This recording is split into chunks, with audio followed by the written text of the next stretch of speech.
Who posted for the very first time on YouTube? The very first YouTube video was uploaded on April 23, 2005, exactly 15 years ago today. YouTube co-founder Jawed Karim posted an 18-second video titled Me at the Zoo. It has since garnered over 90 million views. To this day, it is the only video on Karim's channel. When the play button is clicked, the screen fills with young Karim's face, his messy hair taking front and center of the screen. Unlike many YouTube videos today, Karim's video does not include what is considered the more traditional sign, subscribe to my channel, or like, rate, comment. He ends the video with a simple statement, and that's pretty much all there is to say. A year after Me at the Zoo, Karim and other co-founders sold the platform to Google for a whopping $1.65 billion. The platform now boasts more than 2 billion logged-in users who visit every month, according to YouTube. Over the past decade and a half, YouTube has seen many ups and downs. The rise of hate videos around some creators, including PewDiePie, one of YouTube's biggest stars, who has faced accusations of racism and anti-Semitism, and frustration with some creators. We help elevate creators to launch YouTube Red, a streaming service featuring original TV shows and movies and becoming a hub for all kinds of content. YouTube reports that 1 billion hours of content are watched every day. And it all started with Karim at the Zoo. Video art, a form of moving image art that gained many practitioners in the 1960s and 1970s due to the widespread availability of cheap video recorders and the ease of display on commercial television monitors. Video art became the main medium for artists who wanted to take advantage of the almost universal presence of television in modern Western society. Their videotapes, often non-narrative and of short duration, could be broadcast on public airways or played via videocassette recorders, VCRs. Many people spend time with generic terms that have so much competition that they never appear. If you show up on race day and you're not a runner and you've trained once, you can't expect to win. So, by practicing, understanding that being more specific helps you be more discoverable, helps you win. In addition to focusing your content on specific topics, many people recommend making sure your content is useful and answers the questions your potential audience is asking. Instead of just talking about how good your widget is, are you getting questions answered? And being the answer to them is one of the easiest ways for brands to begin to thrive in this environment and then exceed those expectations. Provide things they don't expect. Have guests they wouldn't expect on your show. And give more value than they can believe. To make your content useful and discoverable, consider what questions you ask and where they are asked. You can then create the right content and publish it where you can find it. In the blog of Biteable tells that the first time you do something is a powerful experience. It marks the beginning of something fresh and exciting, yet more than a little scary. This fear is the reason so many of us struggle with starting a YouTube channel, even though marketing statistics firmly suggest that video will play an increasingly key role in digital marketing over the next few years. A wise man once said that a journey of 1,000 miles begins with a single step.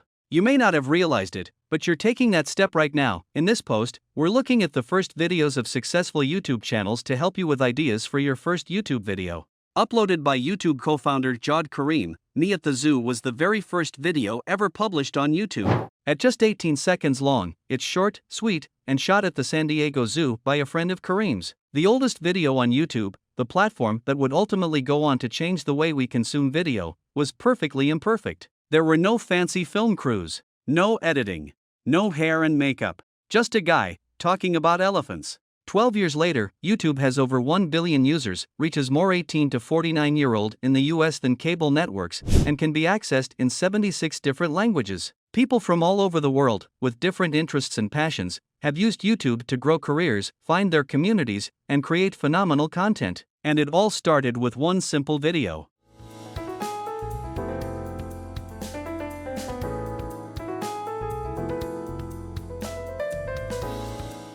Britannica has written on the website that the immense growth in traffic at YouTube created its own set of problems. The company continually had to purchase more computer equipment and more broadband connections to the internet. In addition, YouTube was forced to allocate more financial resources for potential litigation, as many media companies discovered that some of the videos uploaded to YouTube contained copyrighted material. With limited success in commercializing its website or containing its growing costs, YouTube began looking for a buyer. In 2005, the American search engine company Google Incorporated had launched a video service, Google Video, but it failed to generate much traffic, and Google was prompted to purchase YouTube for $1.65 billion in stock in November 2006. Rather than merging the websites, however, Google continued YouTube's operation as before. To reduce the risk of copyright infringement lawsuits, Google negotiated deals with a number of entertainment companies that would allow copyrighted video material to appear on YouTube and would give YouTube users the right to include certain copyrighted songs in their videos. It also agreed to remove tens of thousands of copyrighted video files from YouTube.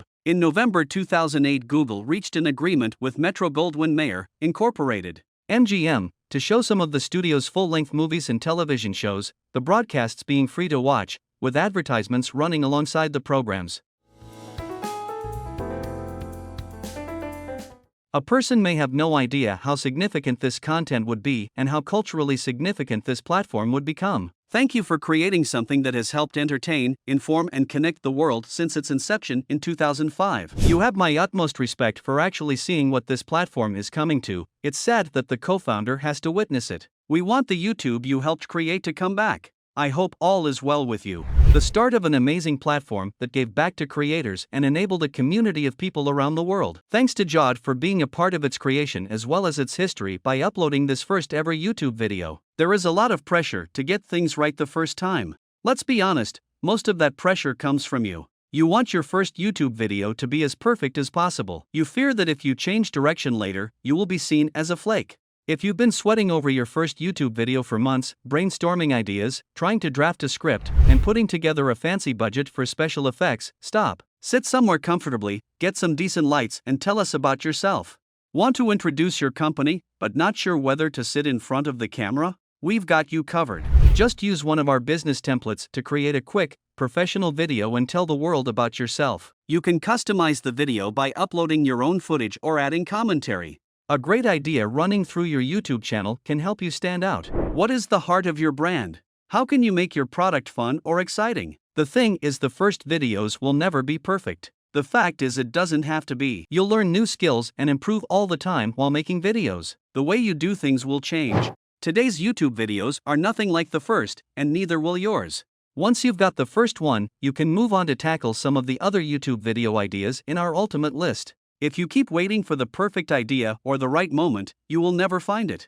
The real secret to getting your first YouTube video is to just do it and keep doing it. Me at the Zoo was shot on a handheld camera with minimal editing, yet it was the first film in a creative revolution. It's time to stop waiting and start your own. I hope so. I mention everything, but if you have any questions, you can simply ask me in the comments section below.